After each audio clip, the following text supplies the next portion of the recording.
Hello everyone, how are you doing? This is MD Tech here with another quick tutorial. In today's tutorial I'm going to show you guys how to use the paste special transpose option to switch between rows and columns or columns to rows in Excel.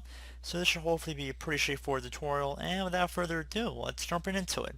So you see I have this column filled with numbers here, and let's say I want to make it appear horizontal. So I'm just going to go ahead and select over all of my items here that I want to copy. So I'm just going to right click, copy.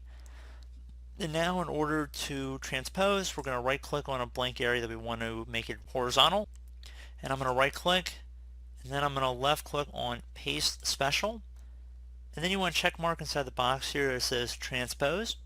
Left click on OK. And there you go, guys. Simple as that. So I do hope this brief tutorial was able to help you guys out.